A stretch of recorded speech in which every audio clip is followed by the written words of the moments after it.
What's up, everybody? Today I am going to Marcus Lyon's house. You guys know him from the street drifting video. He painted my car.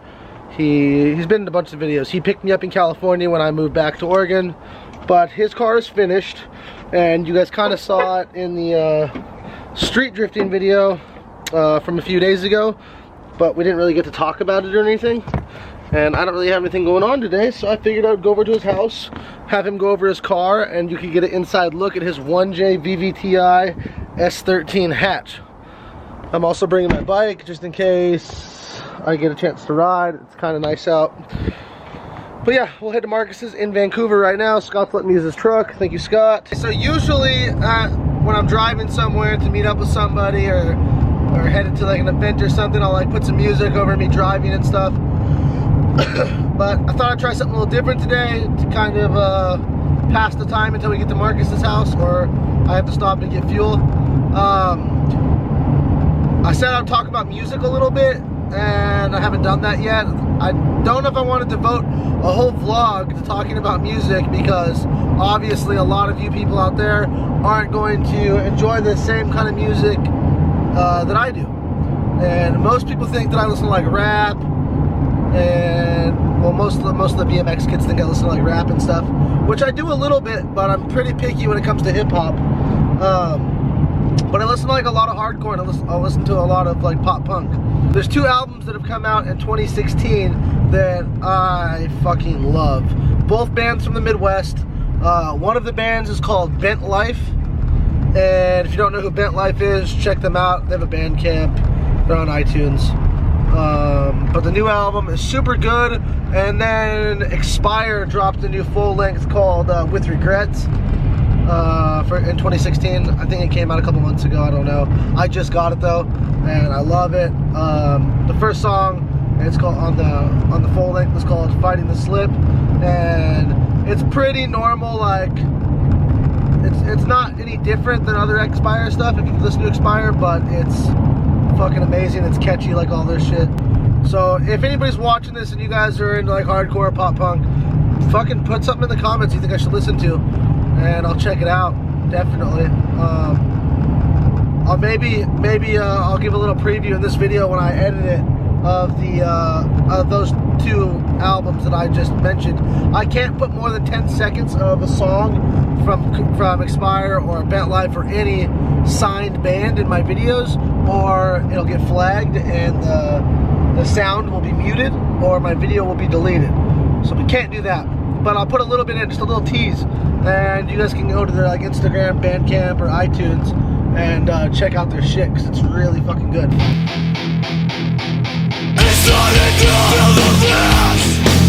Broken bone gets fixed to the ground.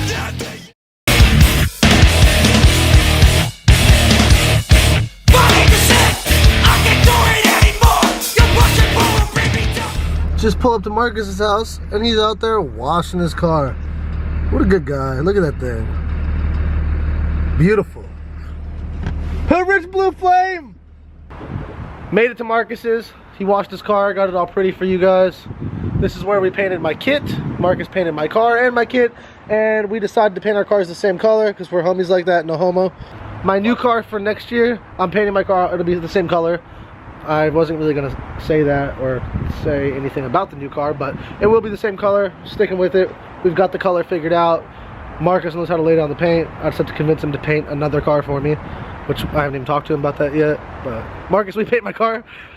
Maybe. If we get a better booth. Yeah, if we get a better booth.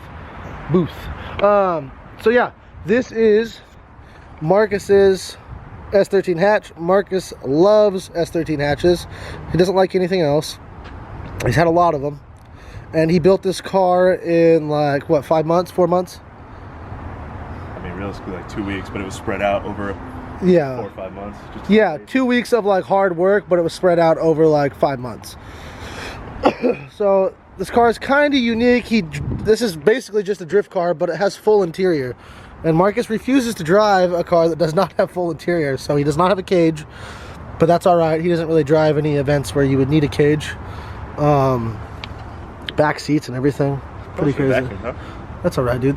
People like seeing these colorful leaves. Yeah. It is, what is it, autumn? Is that what you call this? Yeah, shitty trees. Yeah. This is also Marcus's. I forgot you even got this thing.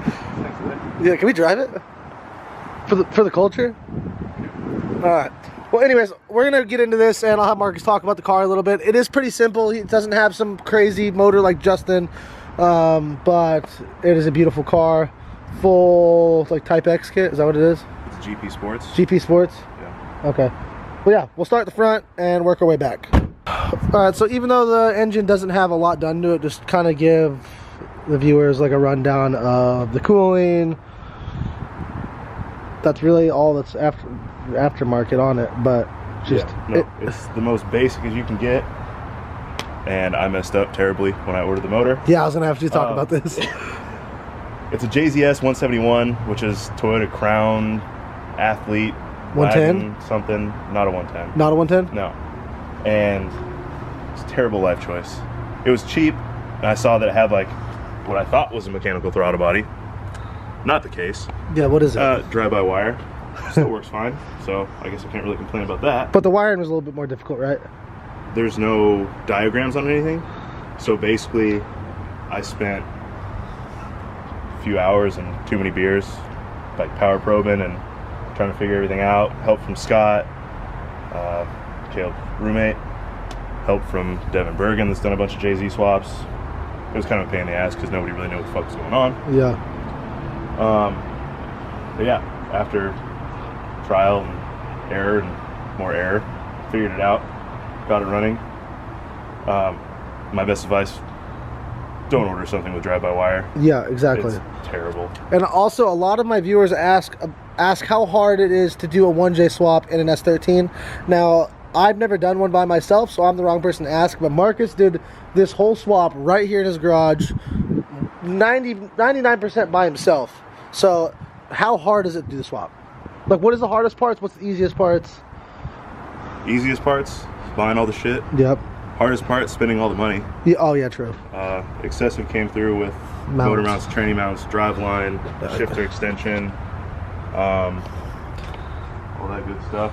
But was, like, if you were, like, all the bolt-on stuff is obviously pretty easy.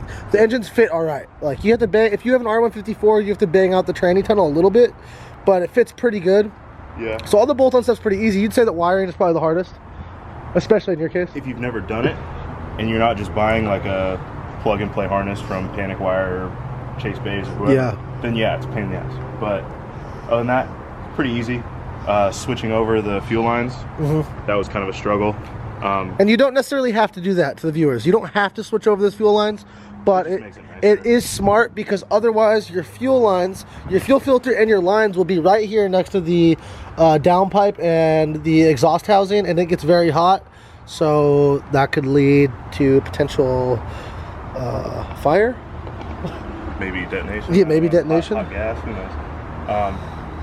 I know, Caleb, you just ran yours all the way down the passenger or the driver frame rail. Yeah. I crossed mine over, like, right underneath the drive shaft. I just crossed it over. Well, mine's crossed over behind, in front of the diff. So where the... Okay. Yeah, I run from a... factory up to, like, the passenger seat. And then you run it over. And then I crossed it over. Oh, okay. Yeah, I haven't seen underneath this car, so this is new to me. So, yeah. Yeah. That's the easiest way to do it. Yeah. Some people might call it ghetto or janky, but that's the way I did it. I mean, it's not ghetto. There's nothing there that could hurt it. Ghetto is having your shit pop up right here. Yeah, but having lines run across. Exactly. Yeah. So tell me about this overflow. It's not hooked up. I've been meaning to buy the hose. Yeah. We could go get one. I probably could go get one. But Marcus has windshield wipers, something that my car doesn't have. It works sometimes. Do they work? Yeah. Every so often. I'll tell you what doesn't work is Rain-X. What radiator fans? Fans, I just bought them off eBay. I think I'm gonna buy better ones because these ones kind of suck. Are they wired to separate relays or one relay? Yeah, separate relays. Yeah. I mean, there are 2 relays right here. Oh yeah, you can just see in line. Yep. To switch inside. Yeah, to switch inside. Yeah. Radiator, I don't know. I had a Koyo and it was cracked.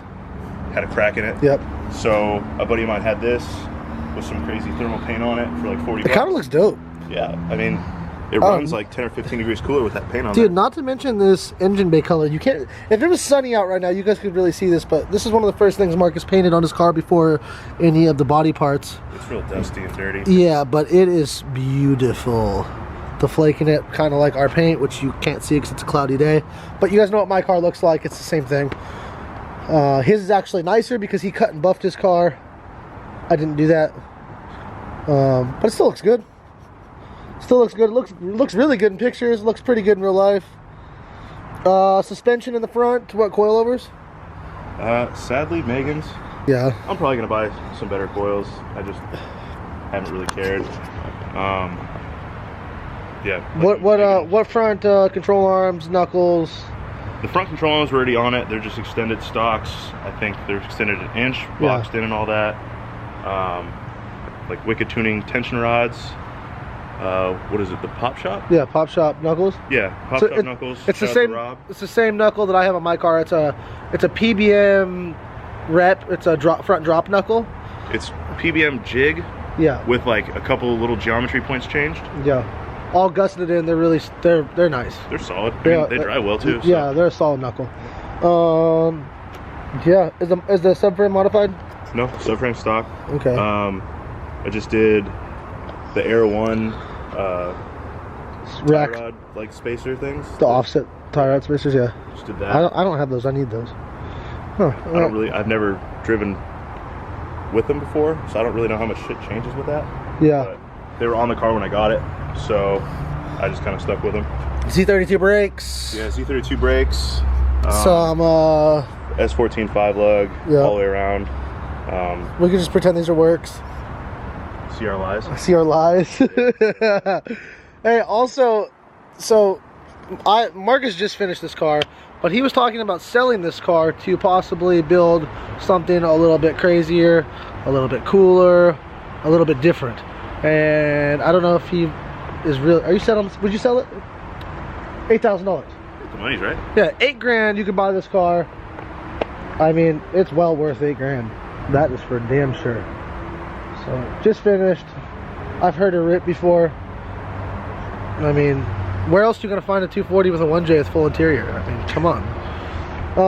Let's go inside. Oh, it's GP Sports kit, right? Yep. Okay. We already said that. It's like Type X, but a little more aggressive. Yeah. Nothing outrageous. Sparko steering wheel was on when I got it. Shout out to Juan. Come up. Juan, shout out to Juan. Dude, I fuck with Juan. Yeah.